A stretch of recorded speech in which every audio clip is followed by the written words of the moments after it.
오늘 본문은 간음 중에 잡힌 여인을 율법 학자들과 바리새인들이 예수님께 끌고 와서 처벌해야 되지 않겠냐며 예수님을 시험하려는 얘기가 나옵니다. 아주 잘 알려진 얘기인데요. 먼저 예수님을 시험하는 이들이 이런 말을 하죠. 선생님이요, 이 여자가 간음하다가 현장에서 잡혔는데 모세는 율법에 이런 여자를 돌로 치라 명하였는데 선생은 이 일을 놓고 뭐라 하시겠습니까? 하고 묻는 거예요. 사실 저들은 모세의 율법에 있는 합법적인 질문을 가져왔어요. 현장에서 잡힌 이에게 율법대로 집행할 수 있고 또한 이로 예수님이 대처하는 것으로 예수님을 공경에 빠뜨려 보겠다는 거죠.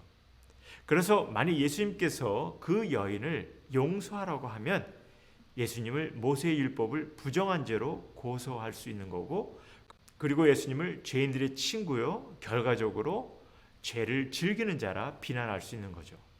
그리고 만일 예수님께서 율법대로 돌로 치라고 하면 그동안 예수님께서는 세리와 죄인들을 용납해 왔기에 그 온유하심과 사랑의 교훈의 모순됨을 지적하며 비난하려는 그런 속셈이 있는 거죠. 저들은 나름 허점이 없이 예수님을 공경에 빠뜨릴 수 있는 상황을 만들었다 생각을 하였을 것입니다.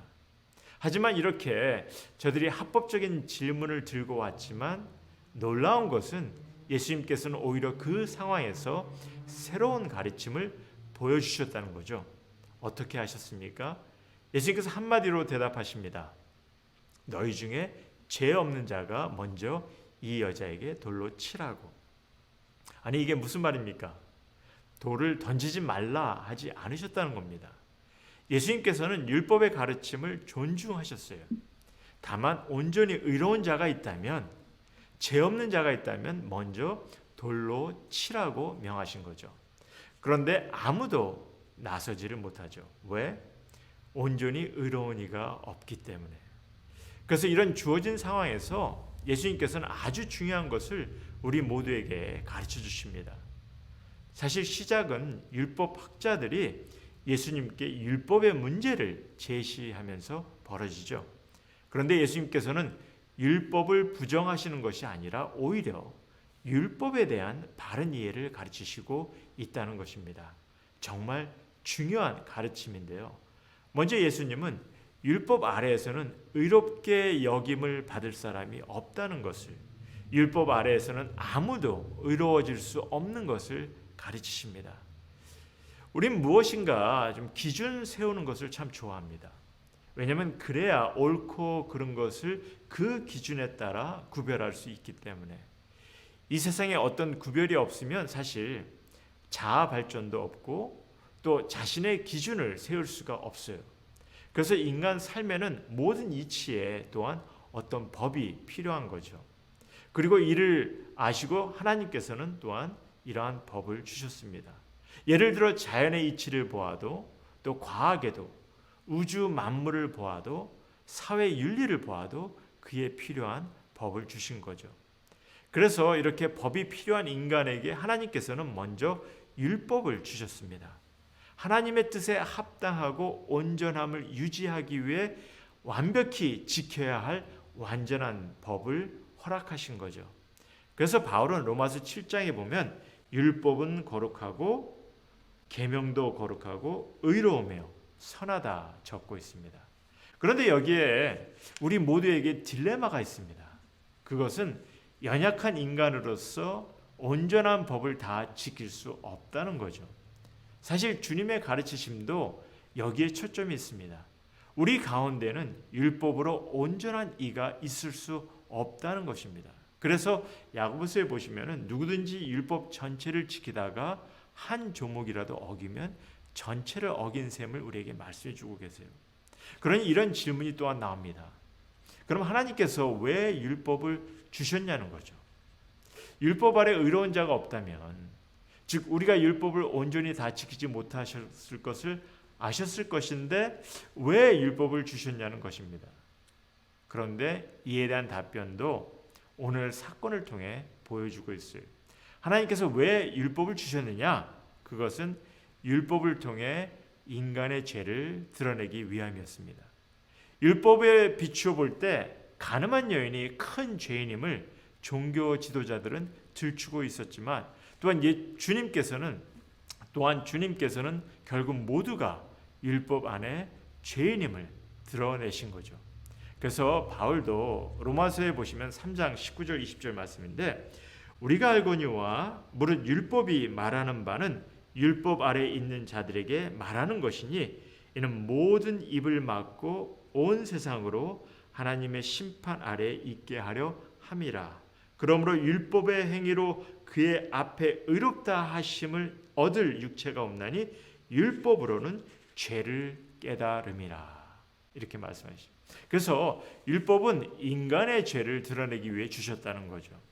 그리고 여기서 성경이 가르치시는 율법을 주신 이유 한 가지만 더 본다면요.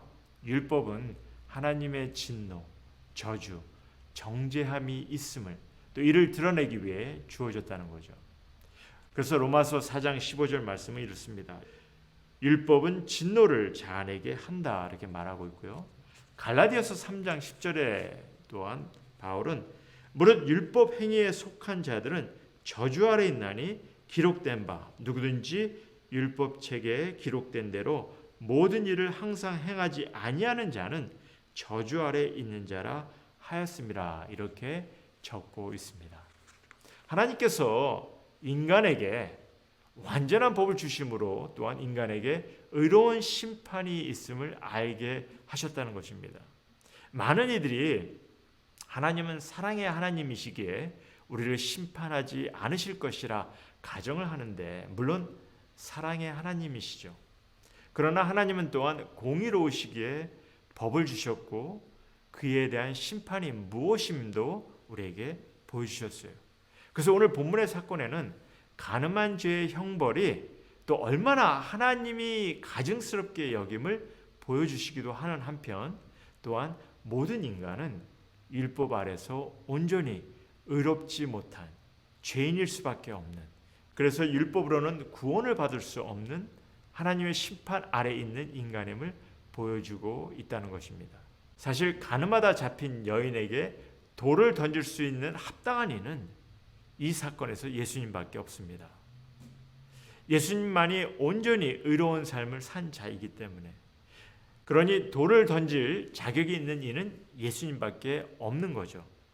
그러나 예수님 또한 돌을 던지시길 거부하셨어요. 예수님께서는 그녀의 죄를 정죄하지 않겠다 하십니다. 왜냐하면 예수님께서는 그녀의 죄를 용서하기를 선택하셨기에. 그리고 그 선택을 위해 예수님께서는 무엇을 하셨습니까? 그녀를 대신하여, 우리의 죄를 대신하여 스스로가 돌을 맞으셨어요. 우리의 죄를 위해 채찍을 당하셨고 우리를 위해서 못에 찔림을 당하셨습니다. 여러분이나 저를 위해 우리 모두의 죄값을 치르시기 위해 십자가의 죽음을 당하셨다는 거죠. 간음의 현장에서 끌려왔으니 얼마나 수치스러웠겠습니까? 하지만 그런 그녀를 아시면서도 정죄하지 않으셨습니다. 오히려 그녀를 용서하시며 사랑을 보이셨어요. 어떤 대가를 치르게 하신 것도 없고 무엇을 요구한 것도 없습니다. 그것이 하나님의 용서입니다. 예수 그리스도께 우리의 모든 죄를 대신케 하심으로 나의 죄의 용서함을, 죄된 나를 깨끗게 하셨어요. 인간의 죄 문제는 율법의 행위로 스스로를 의롭게 할 수도 거룩하게 할 수도 없는 것입니다. 하지만 하나님께서 인간의 죄의 문제를 해결하셨어요. 예수님께 인간의 죄의 형벌을 당하게 하심으로. 그러니 이제 우린 율법에 속한 자들이 아닙니다. 하나님의 은혜 아래에 속한 자 되었습니다. 뿐만 아니라 하나님과 온전한 관계까지도 회복해 하셨어요. 그러니 기억하시길 바랍니다. 하나님의 놀라운 사랑은 경건치 못한 죄인들까지도, 돌로 쳐 죽임을 당해야 할 죄인들까지도 용서하시는 그런 놀라운 사랑이라는 것을, 그런 본문 말씀을 통해 도전이 되고 삶에 적용할 것 다만 한 가지만이라도 이 시간에 좀 생각해 보고자 하는데요. 색안경을 벗는 연습과 자신의 죄에 민감해지는 연습을 하는 것입니다. 주님은 도전하십니다. 죄가 없는 이가 먼저 돌을 던지라고. 우리에게는 아무도 그 누구를 정죄할 권한이 없다 하십니다. 아무도 그 누구를 비판할 수 없다는 거죠. 서로의 죄를 인식할 수는 있지만 돌을 들어 던질 만한 권한을 가진 이가 없다 하십니다. 그러니 남을 바라볼 때 색안경을 벗는 연습을 하시길 부탁드립니다. 세상 것을 선호하는 것이 다르고 거치대가 다르다고 여러분의 신앙감만으로 판단하지 마시라는 겁니다. 우리도 똑같이 율법학자나 바리새인이 될 수가 있어요. 주님의 판단에 맡기시고 이제 예수님께서 여인을 대하듯이 그를 닮는 그런 연습을 하시길 부탁드립니다. 그리고 또한 다른 사람들의 잘못을 알게 될 때 자신의 잘못되었던 점을 반성하고 회개하는 기회로 삼으십시오. 정말 필요한 것은 타인의 죄보다는 내 자신의 죄에 대해 더욱 민감하고 엄격해야 합니다. 가늠한 여인에게 예수님께서는 여인아 모든 것이 다 괜찮아 하시며 그냥 받아들이지 않으셨습니다. 다만 정죄하지 않으시겠다 하셨어요. 그리고 뭐라 부탁하십니까? 이제 가서 다시는 죄를 범하지 말라 하셨어요. 기억하시길 부탁드리는 것은요, 우리의 믿음은 주님을 구세주로 믿겠다는 것으로 다하는 것이 아니라는 거죠. 연약한 육의 모습을 아직도 가지고 있기에 이미 영생의 구원을 얻었다 하지만 계속해서 주님과의 관계를 추구하며 주님 앞에 바로 서겠다는 그런 다짐 속에 나의 믿음은 굳건해질 것입니다. 만약 여러분에게 돌을 던지라 하면 여러분은 던지시겠습니까? 아마도 자신 스스로의 모습을 볼 때 아무도 그러지 못하실 것입니다. 하지만 그런 우리가 너무나 크신 하나님의 사랑과 은혜를 받고 있다는 거 기억하셨으면 합니다. 사람이 과거를 고칠 수 있다면 얼마나 좋겠습니까? 지울 건 지우고 상처되는 것은 없애고 사람이 내일의 모든 것을 결정할 수 있다면 얼마나 좋겠습니까? 바른 길로만 행복한 길로만 가고 그런데 그러지 못하기에 상처를 당하고 잘못된 결정을 하고 또한 내가 알 수 없는 고통과 어려움을 당할 수가 있다는 거죠. 그러나 한 가지 확실한 것은요. 주님을 만나게 되므로 내 과거가 더 이상 나를 주장하지 못한다는 것입니다. 현재의 삶의 기쁨과 평안이 있습니다. 그리고 내일의 확실한 소망을 갖게 되며 갈 길을 명확히 선택할 수 있게 되었다는 거죠.